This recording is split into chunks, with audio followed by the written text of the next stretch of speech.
Hey everyone, good morning, good afternoon, wherever you are in the world. This is Unity. It's your weekly call, and we're here to elevate you, take you to another level. I'm Ken Rakowski. That's Sandy Grigsby. She is the top branding expert, personal branding expert, photographer. She has a Wikipedia page. I do. You I do. can't believe I have no picture on my Wikipedia page though. Gotta work on Not that. everybody does. Yeah, well, I of all people should have a picture on my Wikipedia page, given I am a photographer. Okay, she will eventually have a Wikipedia page photo. Today, we're going to be talking about how to actually make teams work for you. Cameron Sinclair is going to join us. Cameron Sinclair is an amazing individual. He has, well, you actually started reading his bio yesterday. Mm-hmm. What impressed It's you? very full. Besides the Jolie Pitt Foundation, Yeah, Airbnb, and feeding and housing millions and thousands and billions of people and children all over the planet. Oh wait, is that an exaggeration? Not billions. Quite a few. He's probably one of the most impressive people who's going to be joining us in a moment. I believe he's going to win a Nobel Prize. I'm just waiting for that. He did win a TED Prize. He won the first TED Prize. Yeah, first TED Prize he won. So he is on his way. He is definitely one of those global change makers, and we're going to be honored to have him join us. Now, remember, every week we're here. The whole purpose of this call is to give you insights to people that are changing the planet so you can change yourself. And the people that we have joining us are incredible. They really are. And all of the videos that we've done over the last couple of weeks, you can go find right over at the Unity site by going to asktheory.com, and you can see everything there. Right? Right. We're good? We're good. Okay, so I think we're right almost ready to go. And also, if you have any questions, comments, or ideas, please add them to the chat because we want to include you into this conversation. So just add them and be part of that. All right, so this week we're going to be talking a little later on about team building because that's what we do. I think next week we need to dive after the idea of speaking in front of the public. Oh, yeah. We just did our presentation 100% workshop last week, and it was bomb, like drop the mic. Why was it so good? Because we were funny. No, that's not it. We were funny speakers. No. No, okay. We gave so many knowledge bombs that people were like, say what? Like we dropped all the insider secrets that the best speakers in the world do to be amazing and incredible on stage. And we had these awesome guest speakers. We did. We had people that are funny. speaking 2 to 3 times a week that are professional speakers. They walked away going, I can't believe how much they learned. And what we did prior to everything is we rated individual talks at the very beginning. So people that were getting 2s and 3s by the end were at 10s. Yes. Yeah. So we want you to make sure that next time we do our presentation 100%, which is soon, probably in February, you want to be part of it. We have perfected this thing and it's incredible. All right.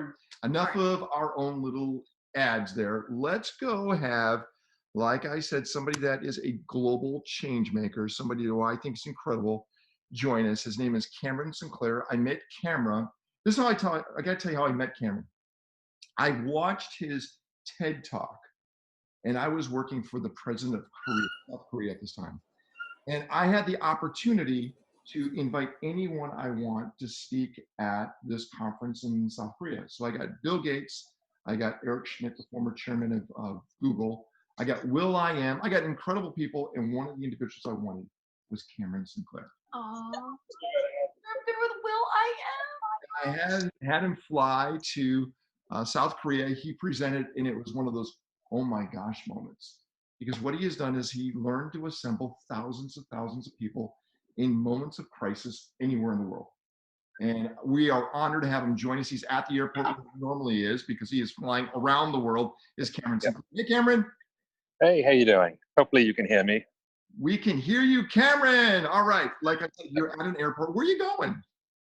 I am going to Phoenix for a couple of hours, and then I'm going to Los Angeles. Wow. Okay. So we'll see you this weekend. You will. Yes, we'll see Cameron this weekend. Yay! Okay, so Cameron, let's start with this. What is a TED Prize? So the TED conference, as a lot of people know, is a gathering of about 4,000 people to come and hear kind of the best, latest, newest ideas, thoughts, science, technology, entertainment, design. And I think most people know the TED Talks, which was fairly new when I got my prize. But at the time, the founders decided they wanted to give a prize to somebody who was making a difference in the world, but could use that prize to elevate and kind of basically put it on speed, right? Whatever this great idea was, like, let's put all the resources of the TED community, let's throw some money at it, and let's see what we can do. And so it's now called the Audacious Project, but at the time, it was the TED Prize. And your whole talk was around the idea of something that you've done, and that is, this was basically triggered because of Haiti, wasn't it? Well, actually, many, many years before that. I know I look quite young, but back in 1999, I was an architect in New York, and I happened to be working on international projects and saw tens of thousands of people streaming out of Kosovo after the conflict there. And as an architect who was working nearby, I said, why can't architects get involved in designing safe, secure housing for people on a temporary basis that will allow them to kind of rebuild their own lives rather than providing tents by the UN and spending billions of dollars on wasted aid? And a couple of people decided it was a good idea, and we launched this thing called Architecture for Humanity. And within years, we ended up with tens of thousands of volunteers working globally.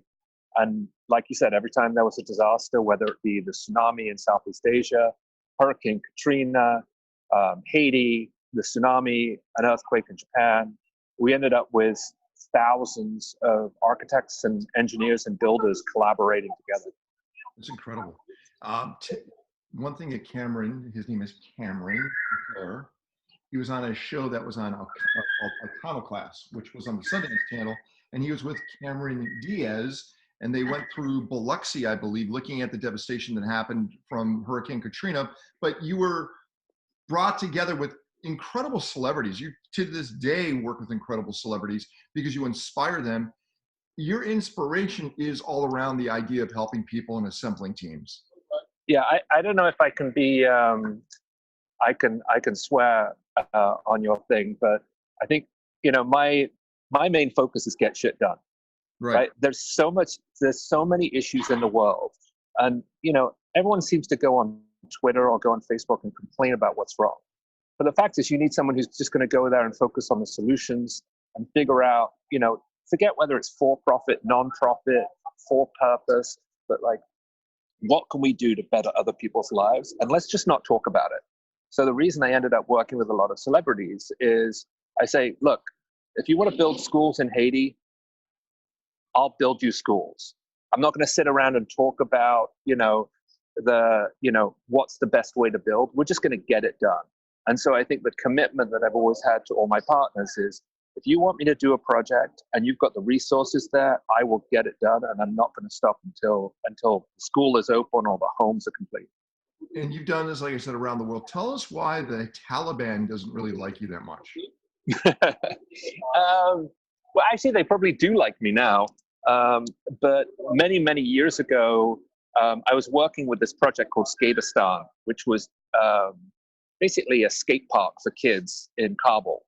And what we found that was interesting is when the kids were skating in this specific part, Kabul, neither the US military or the Taliban would fight, because it's all about media, right? Nobody wants to have a news story that says X group killed kids. And so we realized the more kids we can get on the streets, the safer the streets became. And so, as this thing became kind of a movement, we said, well, why don't we build a facility called Skateistan, which is a new sports facility that you get free access to football, skateboarding, and other sporting activities, but in exchange, you have to do education. So if your kids do education, you get free access to sports. And within a year, 50% of the athletes were women. And one of the young girls that I met, she was selling gum on the streets in Kabul. She ended up becoming a skateboarder. She got her education. She graduated. She then became the #1 female Afghan skateboarder in the world and goes around the world. And rather than just becoming a pro athlete, she went back to Kabul to help get other kids off the streets. So, again, I mean, the Taliban really doesn't like to see women have that type of notoriety.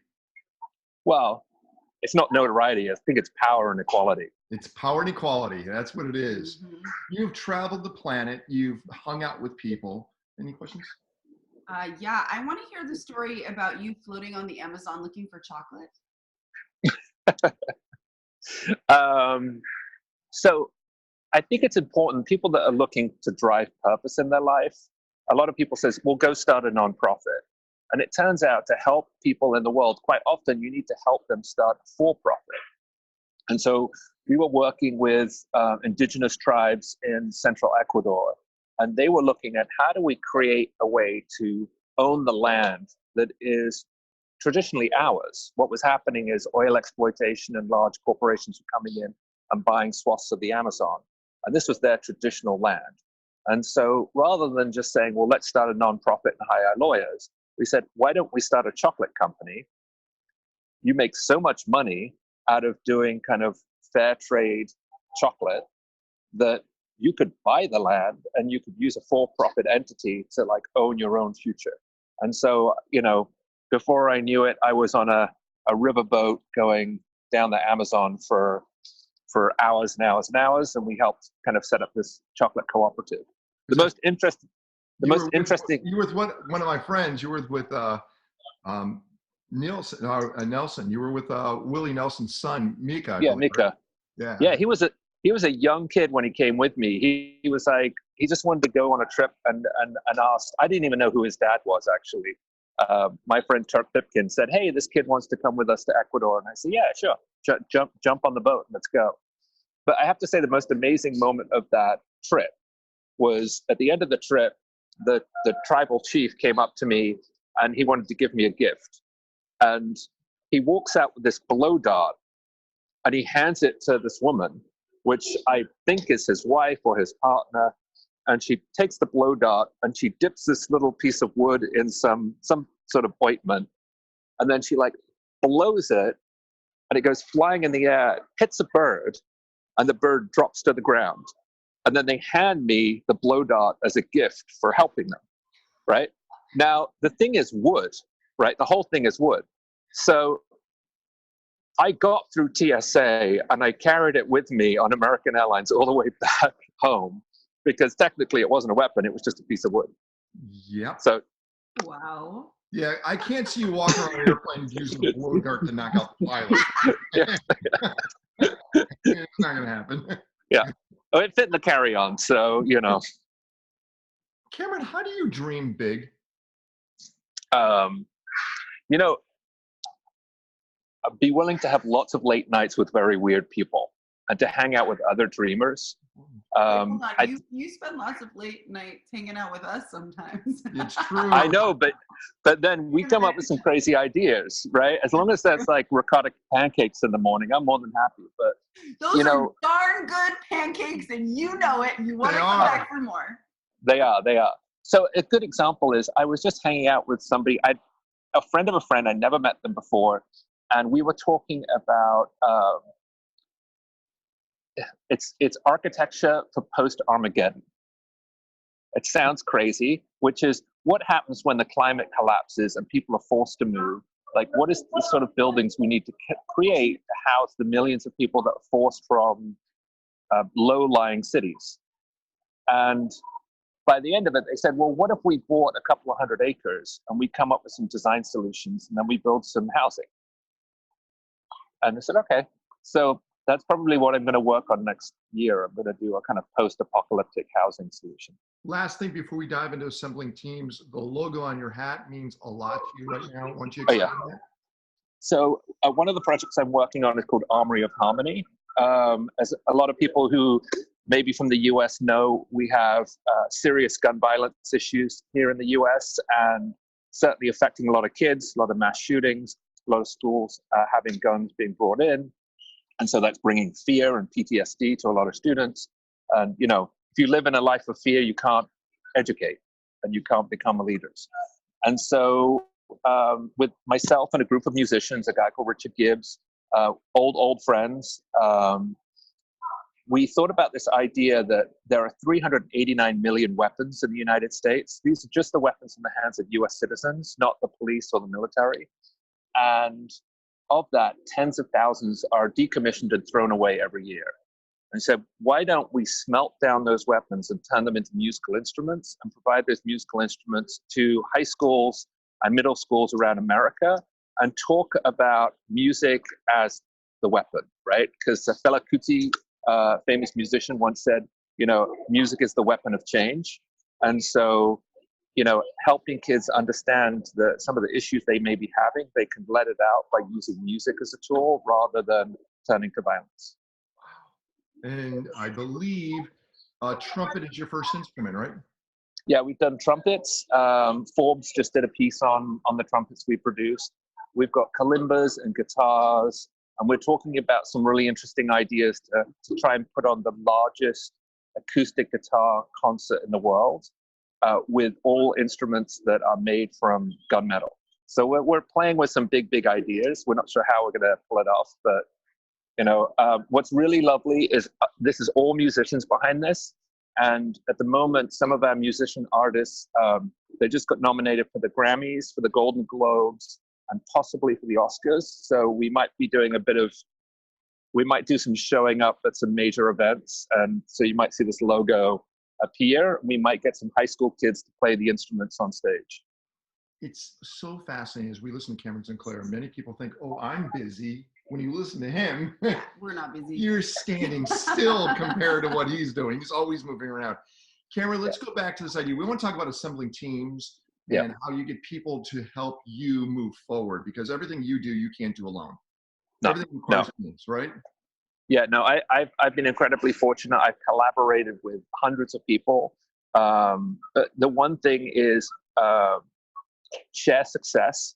When you bring people into a team, you say, look, this is what we're going to do. Don't sit there and say, well, it's going to be a Cameron Sinclair project, right? It's like, this is the team.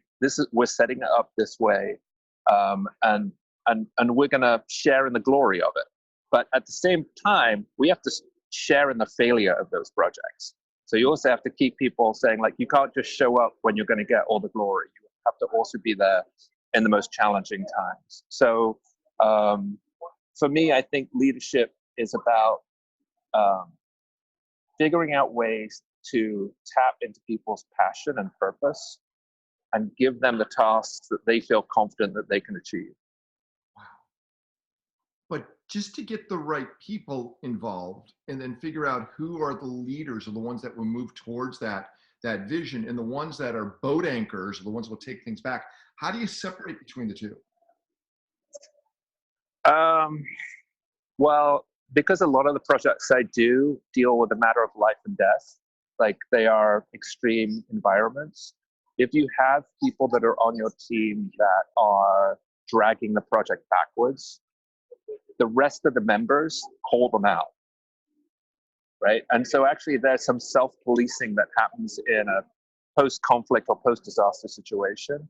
If an earthquake hits LA in the next month, the last thing you want is someone grandstanding or sitting around and just kind of humming and hawing over what to do. You need doers, right? And there's going to be friction and there's going to be tension, but it's going to be for the right reasons.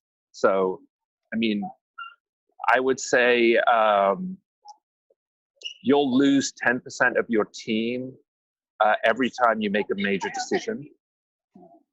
And that seems like a lot, but the ones that stay with you, there'll be a core group of 6 or 7.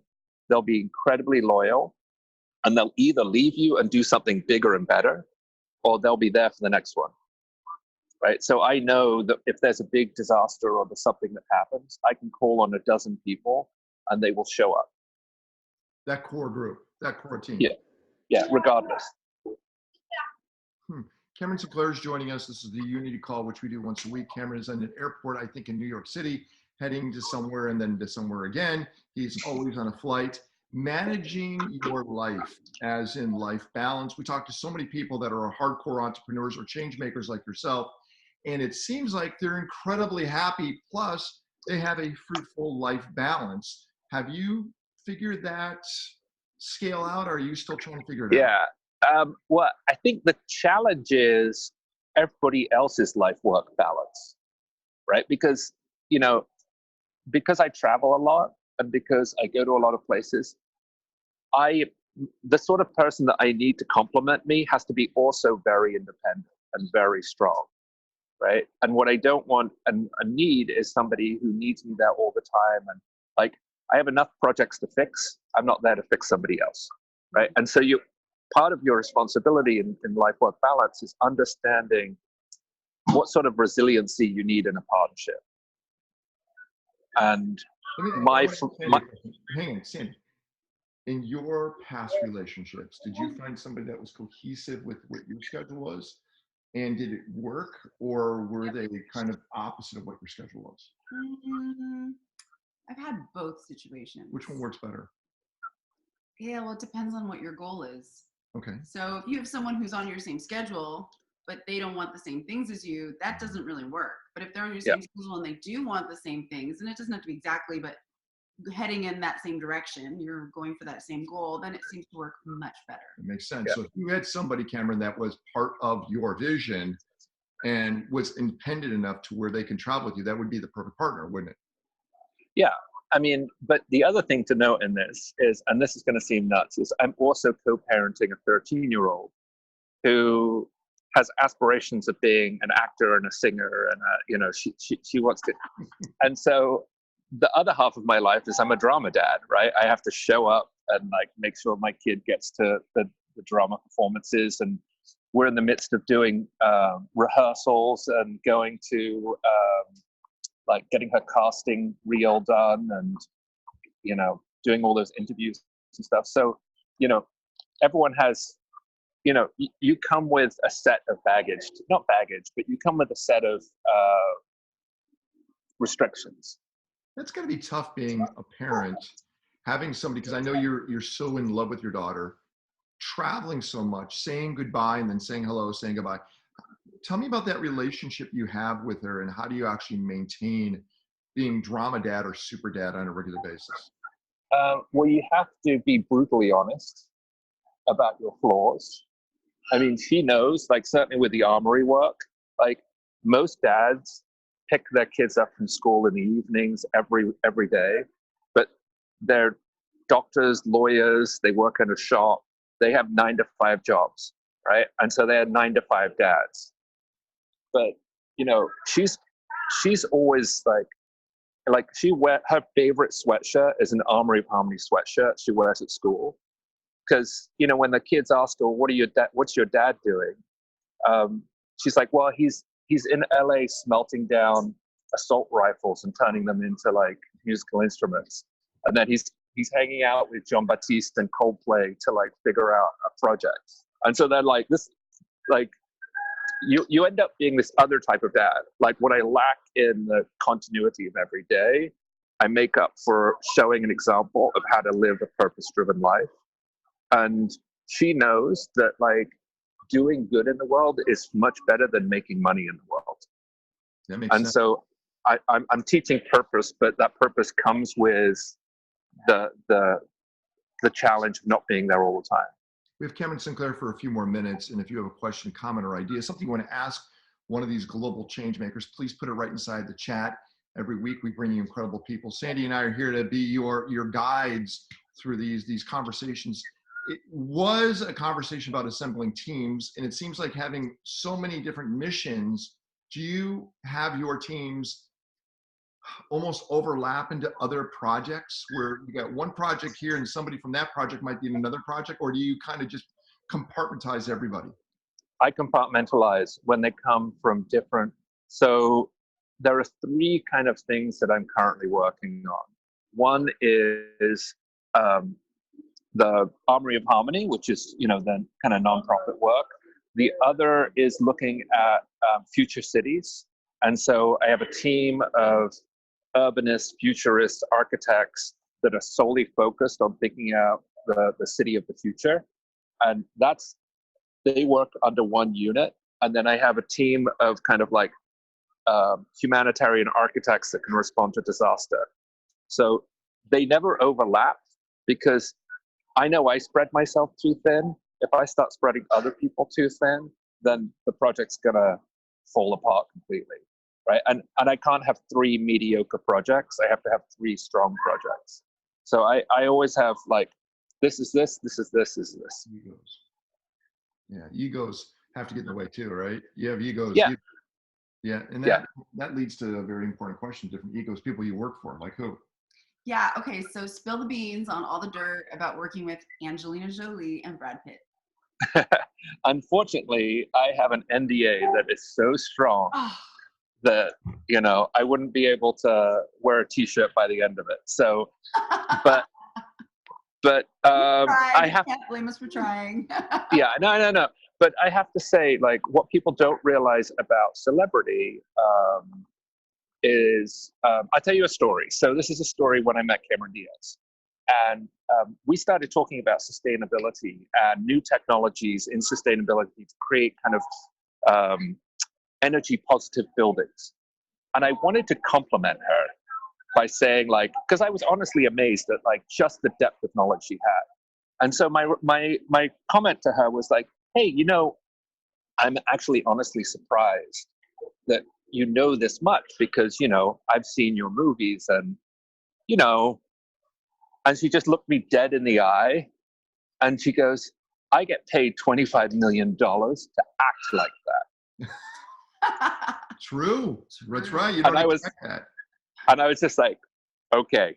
Like, so, you know, we all have biases and, you know, misconceptions over who people are. And what you begin to find is actors, athletes, musicians, 90% of the time, they're not doing anything. Right. And so they spend that time learning, right? They cannot just be sitting watching Netflix. They have to have their brain thinking and working to be creative. So they end up becoming super obsessed about certain things. And so you end up meeting somebody who you think is like an incredible blues singer. And then it turns out that they are obsessed with Bitcoin and cryptocurrencies. You're just like, wait, I don't understand why, you know, like it just messes with your brain. But you have to understand, like, there's people's passion and then it's what they make money in. And sometimes they're not the same thing. No, it makes perfect sense. So I want to go back to working with teams. So when you work with these people, how do you get them inspired and motivated on something that just seems like busy work? Because I'm sure even with the incredible projects you have, there's a bunch of busy work. And sometimes people are like, oh, I don't want to do it. So how do you motivate and ignite their fire to work with that? You also do the busy work. No. Like you got to also do it too. You can't sit there and say, hey man, we've got a ton of, like, you know, receipts we've got to get done. And by the way, I'm going to have an assistant that does my receipts. No, like, we're all in this together. So you have to do your bit. It may not be as much, but you have to kind of lead by example, right? You can't just say, well, you guys work for me, so you guys have to do the stuff that's boring, right? And I learned from that because years ago I was like that and teams resented me. And so it took time to realize that what I thought was like management, right? I'm the manager, these guys are staff, they do this work. What I realized is I was alienating myself from them, but I also was getting them to resent me for like giving them things that just weren't exciting when the job was written up as being an exciting job. So you work for Airbnb, you're on the innovation side of Airbnb, traveled around the world. Airbnb is a $40 billion plus company. It really doesn't own any physical assets, but it has incredible partnerships with, what do you call them? When someone offers their home, what are they called? Hosts. Hosts. Incredible hosts. You've traveled the planet, stayed in some insane locations, not the non-traditional type locations. Just name a couple. Oh my goodness.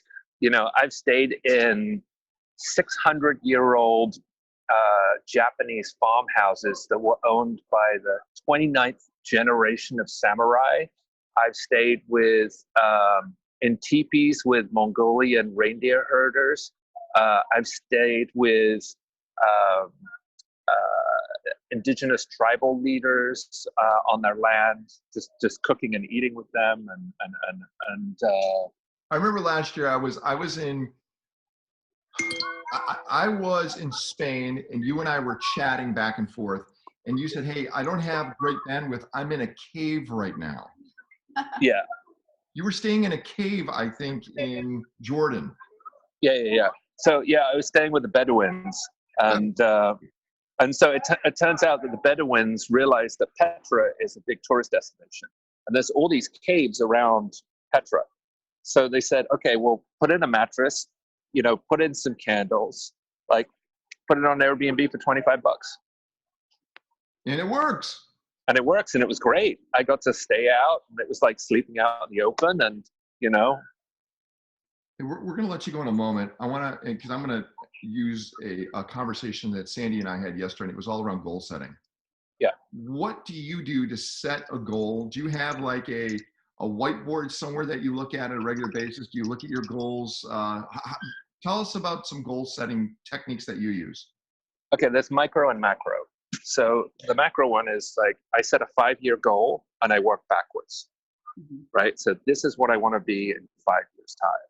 And then I work backwards from that. And I've done that ever since I was 15 years old, and it's worked out, right? And sometimes you beat that goal, right? So when I started my nonprofit, I said, within 5 years, I want us to be an international organization. Well, within 5 years, we won the TED Prize. We were in 30 countries. We were responding to disasters. So I had to rewrite my goals, right? The other one is on a small, there's on a kind of micro level, it's every day complete something. And that sounds like kind of stupid, but like, it doesn't matter if it's an important email or if it's like, getting a project approved or going into construction, like every day get one thing done. And then eventually over a month, you've got like a ton done. And then thank the people that have helped you reach those goals. That's the other thing that I forgot when I was in my 30s, is someone would help me, and it would just be even you, right? And I would never thank them. Like I would just be like, oh, you were part of this. This is great. And I never took the time. So now I've been taking the time to stop and actually thank people that let you reach your goal much earlier than you originally envisioned. Well, Cameron, we thank you so much. I know you're again flying off to Phoenix. You have to wait in that airport. Airport's your second home. We know that. And yes, it is. We're honored to have you part of what we're doing and inspiring people to become greater than what they are today. So thank you so much for sharing. I have one more piece of advice. What's that? It's going to sound terrible, and you're going to roll your eyes because I've seen photos on your Instagram of you traveling. But always travel economy. Sorry, because you can. Our connection's really bad. I'm sorry, I can't hear you. Yeah, you meet the most interesting people, and you can get the most amazing projects from flying economy. And I've flown economy my entire life, and I've done over 5 million miles. So I'd say I probably I've done a dozen projects from people that ended up in the middle seat next to me, and we ended up talking. And before I knew it, like, I'm in India building a school, or I'm in, Rwanda working on a sports project. And so it's not good for my knees, but it's definitely worth it. Or your complexion, or your diet, or your everything. But hey, you're back. But if you want to try that. I did that for like most of my life. Yeah. And I haven't built any houses in Rwanda, so. No, you might. I might have to. Yeah. We have a guy named Mike who's about 300 pounds. He's a massive guy, and he always likes to sit in the middle seat on economy. He deliberately takes the middle seat. See, Cameron, here's the difference between you and most of us. You fly economy and you start having conversations with people and talking about your exciting, interesting life, and you spark these things. This is me flying economy. Mask on and I'm asleep, okay? Yeah, but the difference is I'm not that handsome, so they know that it's got to be a strong conversation, because this isn't going to do it. Stop it. All right, I'm expecting to see you this week. Cameron Sinclair, thanks a lot for hanging out with us. And thank you for changing the planet. Thank you, man. All right. There's Cameron, an amazing individual who I'm hoping we see this weekend. He's incredible. Actually, I'd like him to speak at an event we do on Saturdays. I do want to dive into something that we had a conversation with yesterday. Yes. Because someone like Cameron just threw out this idea of having a 5-year goal, which is far off, and then short term. There's a lot that goes in between that. Yes. And we were doing another call yesterday, and I would love for you to touch upon some of this insight because you've been focusing on writing your new book that's going to be coming out. And part of it is around goal setting. Yes. And you have your own, I think, brilliant formula that I would love for you to share with everyone on what they should be doing for 2020 and how they should start setting their goals. Can you give us some insights? Yeah, absolutely. Okay. So in terms of knowing what your goals are, I always recommend, no matter if it's a 6-month goal, a year goal, or a 5-year goal, put it on a big whiteboard or stick it on a beautiful piece of paper and stick it to your mirror. Put it somewhere where you can look at it every single day. Because what we do is we put these goals on our computer, we write them in our phone, we write them in a journal, and then we don't look at them every day, and then we forget about them, and it's not sparking our imagination, reminding us and pushing us to move forward and take better action. So first thing, get it written down where you can see it every day. You can even take one of those like erasers, those markers that you can erase. Erasable markers, right? Erasable markers, whatever. And you can write it on your bathroom mirror. Mirrors are great. They work. Yeah. And it comes they're off. free if they're already in your house. Yeah. Someone just said, how about your phone background? Okay. We're not fans of the phone. Yeah. Here's why. I'm going to show you what my phone, first of all, my phone looks like this most of the time. So I don't even see what's on the background. And then when you've got all of your apps, you're looking at those instead of what's on the background, unless you swipe to a blank screen, which still has so much going on that you really can't see it. There's a lot of competition. So yeah, your eye is competing. You want it where it's the only thing you see.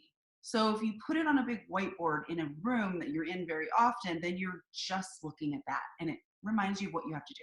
So that's the first thing for goal setting. So put your goals down. Again, make sure you understand what Sandy's saying. You want to see it on a daily basis.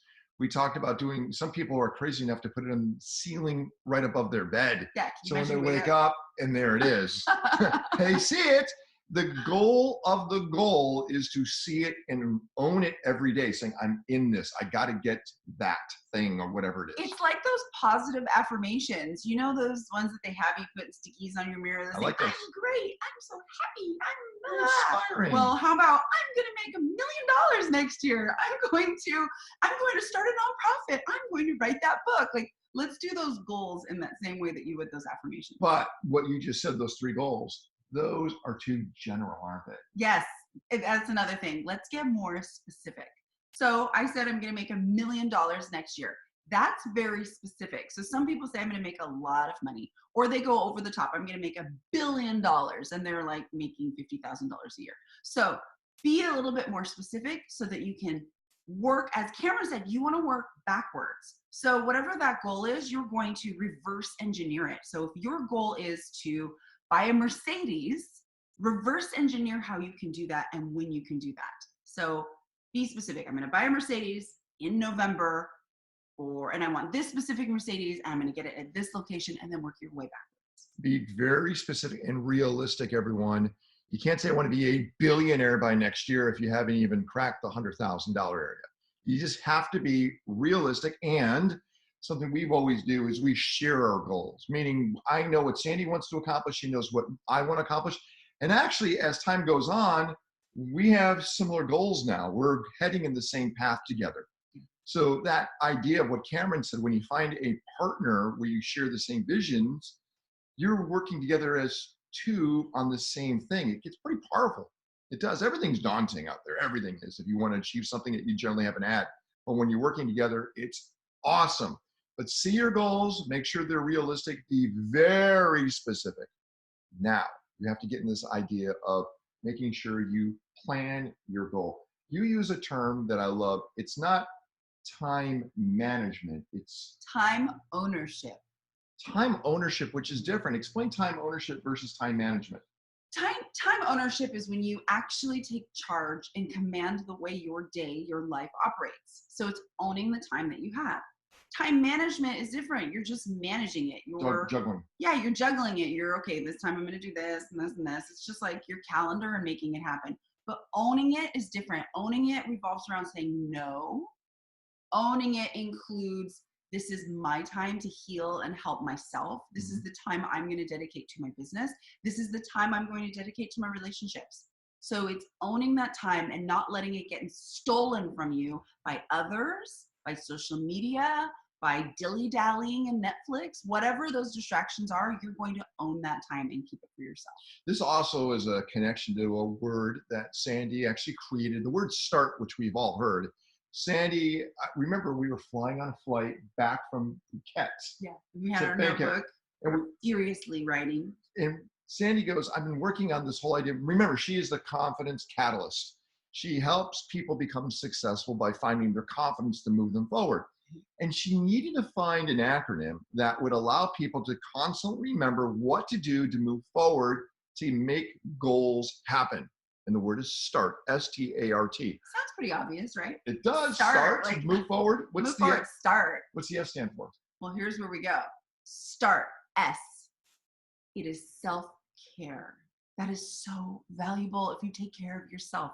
The one thing I've heard from all of my interviews with so many entrepreneurs and successful people is that they have to take time for themselves. Which is working out, which is walking. It could be unique meditation. To each person. It could be meditation. It could be walking and fitness. It could be just taking a nap. It could be having a bath. It could be drinking your favorite tea. It could be sewing. Whatever that thing is that is just for you and fulfills you and makes you feel good inside, that's the self-care part. It doesn't have to be what everyone else does. Like some people think, oh, self-care is taking care of my nails and my hair and this and that. No, it's whatever fills you up and makes you feel good and whole again. Every day, you got to remember, by the end of the day, if you have love buckets that you're filling up and sharing love with everybody else, if you have anything in the aspect of where you're giving, you're becoming empty and more empty. You have to make sure you are doing self-care to fill everything back up. I suffer from giving way more than I self-care for myself, and I find out it creates massive amounts of damage long-term. And then what happens is it's hard to get in the habit of saying no to things because you've been over the years saying yes all the time, realizing that you're always running your batteries dry. Self-care, I say absolutely, Sandy, you got to do that. And even some of the biggest, like we recently had a conversation with Simon Leslie. And Simon Leslie is the guy who owns all of the magazines and all the airplanes. Right. Like every time you're in an airplane, you pick up that magazine, you look through it. That's his magazine. He also has a book called There's No F in Sales. There's no F in sales.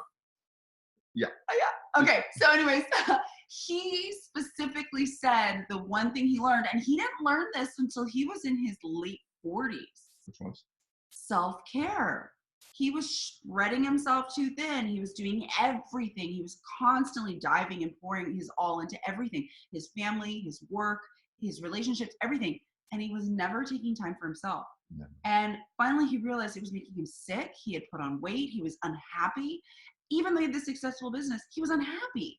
So what he had to do was start taking time for himself. And that's when he started doing, I think he said yoga and meditation. He bike rides. He travels the world actually with his bike with him too. Yeah. He's an amazing gentleman. We'll have him on the show in the future. So S is self-care. We're using the word start. T goes back to the thing I said earlier. Time ownership. So taking control of your time and learning to say no. Which as we look at goal setting, there's something we need to touch upon, and that's time blocking, which kind of attributes to the first and second one, doesn't it? Yes. So if you want to do self-care and time ownership, you need a time block. Explain that. Yes, you do need a time block. So time blocking is putting things on the calendar. I believe that if it's not on the calendar, it doesn't exist. It doesn't exist. So you need to actually put that workout, that time for yourself, that time with your friends, the conversations you're going to have, the time you're actually going to get work done. You need to put it on the calendar and you need to stick to that calendar. Is it challenging for you? Because I noticed that you have like 5 different calendars. Yeah, I manage quite a few. Well, I have my business, so Brio 5, my business. Right. I have my personal, which is the just for me. I have our calendar, which is Kentastic, because it's fantastic. And it's with Ken. Okay, that's so funny. Okay, make one too, you can. And I have different calendars. And It's actually easier for me because they're color coded. So if I see it's orange, I know, okay, this relates to Ken. He's involved. My brain instantly doesn't have to think harder on what is this appointment and why am I going to it. If it's green, I know it's for my business Spirit 5. Okay, it's a priority. I have to reset my brain. I have to get into it because I either have to sell something, deal with a client, be a certain way. So I know how to shift my energy. If it's blue, I'm like, okay, it's me time. Me time comes up, and I don't have to think so much. So color coordinate things or do what works for you if you want to label things certain ways. That gives you that instant recognition. Here's the deal, especially as women, sorry, it's true, our brains are diffuse. We go in every direction. Accept it. Our brains work so hard. So the way that we can simplify our lives will make our brains work less. Well, you feel so much better when it's on the calendar. And it's less stress on us. So whatever you can do in your lives to make it easier and less stressful is the best thing for your brain. So you want time ownership, you need to time block. Yes. And be very, very conscious of that. And also prioritize in the aspect of in your life that block is a block. You can't have somebody just walk in the house going, hey, I'm going to do this with you.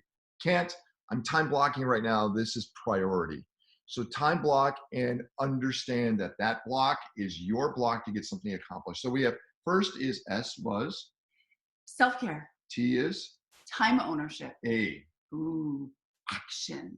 You gotta take action. How are you gonna start without actually starting and taking that action? And it goes back to what Cameron Sinclair said. He said, do at least one thing every day because in 30 days, that's 30 things and you feel like you've done so much. But if you don't do anything, and be real here, procrastination is a beast.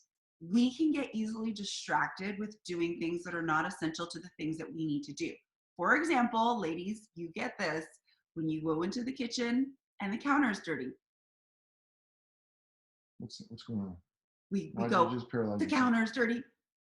And you have to do this other thing that's really important, but the counter is dirty. So now you really don't want to do that other thing, but you have to. So now it's really easy to just quickly clean that counter. And as you clean the counter, you start putting away the dishes. And as you start putting away the dishes, you start folding the towels. And you start doing everything except that thing that you know you need to be doing.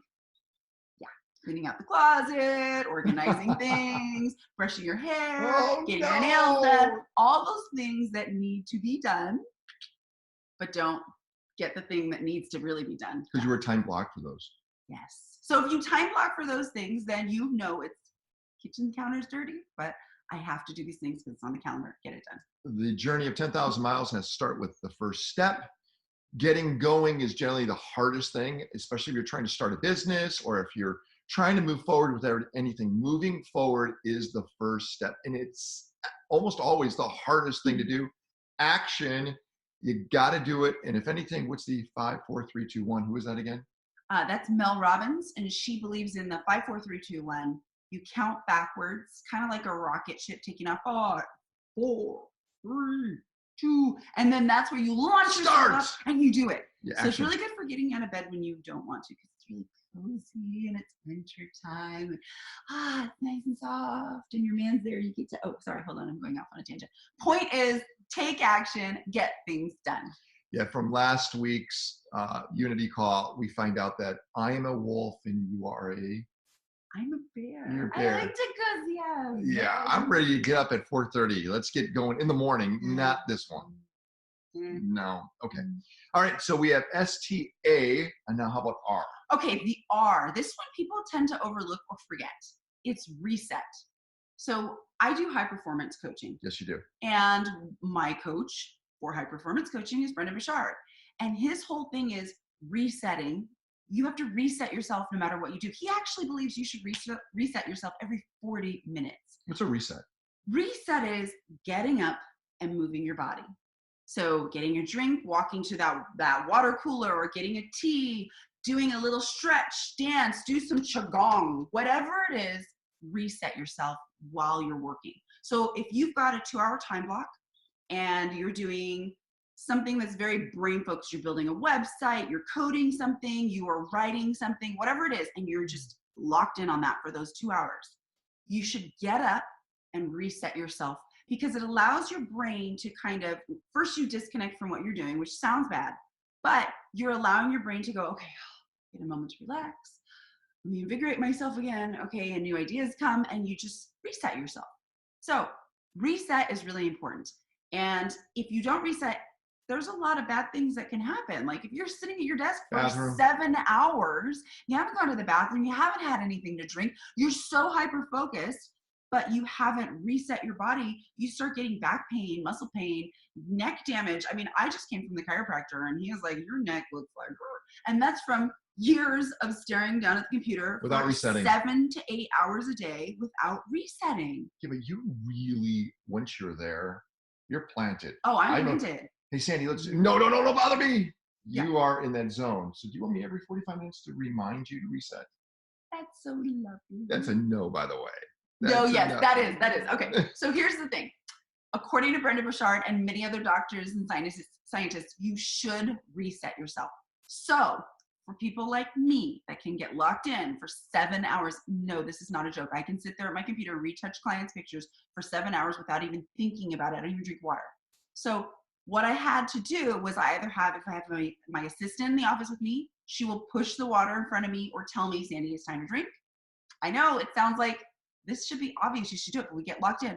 Or set an alarm. It's not that hard. Set your alarm for 40 minutes or 1 hour to go off and have it say, drink water or take a break, go to the bathroom, stretch, get up and move your body. You'll feel so much better and it's healthier for you in the long run. There you go. So we got STAR and now a T. What is it? Oh, this one's good. And this one kind of, it feels backwards for what I just said, but total immersion. Well, doesn't that mean you're in it? Yeah. Like but you just told us to do a reset. Yeah, so here's the deal with total immersion. Total immersion means, let's say you time block and you have that window from 1 o'clock until 3 o'clock that you're going to do work. Mm-hmm. You put everything else away. Your phone is gone. The TV is off. Okay. Unless you have like that brain flow music from our friend who is Focus at Will, the app to help your brain work better, that's fine. But things that are a distraction goes bye-bye. So you can still reset yourself in that time window, but you want to really focus on what you're doing. So if you have an hour dedicated to doing emails, that's all you do in that hour. You do your emails. You don't check Instagram. I notice that you, especially when you time block that and someone's trying to call you, they can't get a hold of you because that is not your time to be talking to them. Mm-hmm. So you really honor that total immersion. You're in it. I'm in it. Now I will because I've trained myself, reset myself. I'll get up, I'll move, I'll stretch, I'll do whatever it takes. But I will not get on the phone and start chatting with friends.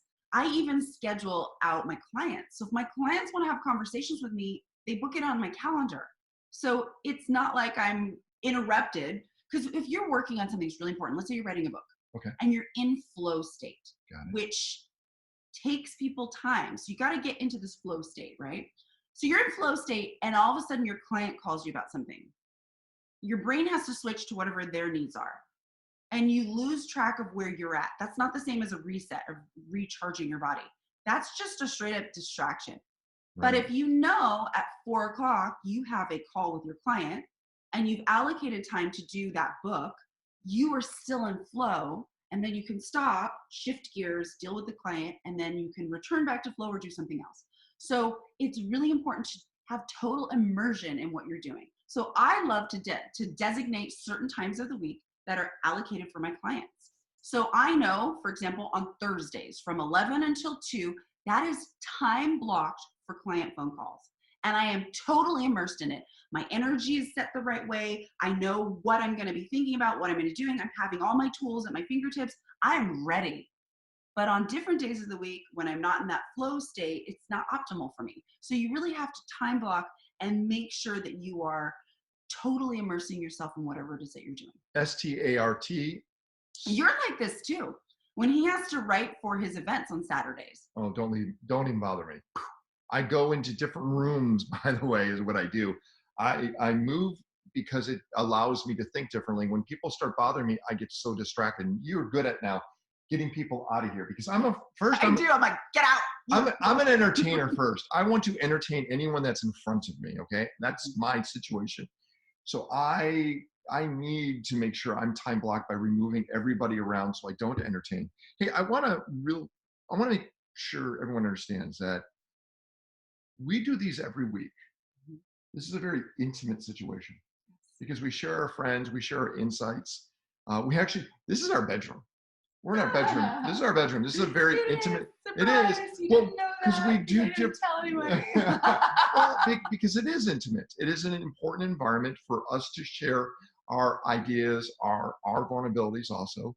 All of us go through roller coaster rides. This year for me, it's been a very interesting year. I have to tell you, you and I, we kind of celebrated an anniversary yesterday. Yes, we did. So before I knew you, I was with a bunch of friends, and you ever heard the saying, living high on the hog? Mm-hmm. I was living high on the hog. And I said to a bunch of my friends, it sounds strange to my buddies, I've gotten too comfortable. Mm-hmm. Finances are great. Life is in a pattern of simplicity where it's predictable, reliable. And I actually said, I'm getting bored. Ooh, I'm and getting when a man bored. gets bored, that's like a big deal. And I said this in a way to where I was looking for adventure. I was looking for change. And all of a sudden, I'm not exaggerating, my life got turned upside down. Mm-hmm. And all of us go through these roller coaster rides. And I guess it's part of us being these warriors, these gladiators that we all are, that everything literally was the opposite of what it was from that point. So this whole year of 2019 has been a year of change, massive change for me, I think for you also. Mm-hmm. And it's exciting because as we see and you start as our methodology, we see that 2020, because we're time blocking, we're planning, things are on the calendar, we're going after audacious goals, exactly what Cameron Sinclair said. We see 2020 as being all right, you went through that period of change, almost like giving birth, which is a painful process, to something incredible. We're all going through it. And like I said, it's an intimate situation we're in because we have to be vulnerable. We are, and so do you. So our goal is to make sure that all the change you want to go through, you're doing with a community of people to help you out. We're communicating, we're sharing ideas, and this is a trusted environment for you on a regular basis. So we started with these 1-hour calls, which will become bigger and bigger and bigger. We really need you to be part of this. And how do we want you to do this? We need you to go on the Unity site, which is asktheory.com, and register. So if you're in this call and you're just hanging out and you forgot to do that, please do that, because we want to send you ideas, make you part of the community that we're building. And we want you to tell other people about this because we believe we're giving great value. Yeah. Right? Yeah, for sure. I would watch this if I wasn't part of it. I did What? I watched the playback. Which one? All of them. Oh, They're so much fun. they are really good. I mean, and the knowledge bombs that our guests drop are like. And we want to make sure they're always an hour long. So you're not thinking, oh my gosh, they're going to go on for 2 or 3 hours. No, it's an hour long. We're committed for an hour. Okay. But we need you to help us find more and more people to add to this. So go to the Ask Theory website. And asktheory.com. ASK Theory, not anything else. ASK. Ken is in there. The K. It's Ava, Sandy, Ken. No effing sales. Yeah. Please register and register your friends so they are alerted to what's going on in these calls every single week. And then as the community grows, you can be part of this intimate exchange of ideas. Being intimate, vulnerable, upfront is the only way we can change. So Sandy's start idea came from everything that she's been going through. Mm-hmm. And she knows that, and let me just tell you, living with a person that is a high performance individual, that's an elite achiever, because that's what she is. It's not on the calendar. It's not just not on the calendar. It's this. What are you talking about? I go, yeah, but honey, we got to do that. Nope, it's not on the calendar. It's true. I'm like, it's not happening. I'm sorry. I have open heart surgery today. It's not on the calendar. It's not on the calendar. You're not going to have it. Gonna have to miss it. It's true. It's true. Well, I remember in the beginning when he was still getting used to my, if it's not on the calendar, it doesn't exist. He was like, I said, we're going to this. He's like, what are you talking about? It's on the calendar. I didn't see it on the calendar. And then I look over and on his watch, it says the calendar day and he goes, oh, I didn't notice that because he wasn't used to it. I'm learning now, okay? Now you're on it. I'm 80%. You're on it. 80%. So back to this thing I want to stress is this. Please register. Please make sure we have your contact details. We have incredible things planned for 2020 because it's on our calendar, on our whiteboard. You're going to see our whiteboard. It's insane, all these things we want to achieve, and we are going to achieve it. And what else? We appreciate you as well, Joette. With Joette, she's gone through a big transformation herself. Yeah, she's incredible. Wow. So Joette was following us on Instagram, and then she signed up for one of our programs. She attended it. It was actually presentation 100%. That's right. She attended it. She started watching our calls and participating, and now her life is completely transformed, and she's incredible, and I'm so proud of her. And I like her hair. How about her hair? Her hair changed, everything about her. She just had like this beautiful makeover, and she's like, boom, on fire. Here's our commitment. We're here for you, and we want you to be here for us. Please register. Bring people to this. Don't be selfish and hold this for yourself. Share this wisdom, knowledge, and let's face it, vulnerabilities together, okay? And that's it. Sandy, thank you so much. Thank you so much, Kenneth. Karen Sinclair, thank you for joining us.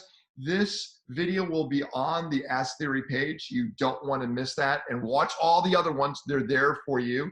And everyone have a great week. Go after those goals, and we'll see you next time. Bye, everyone. Bye.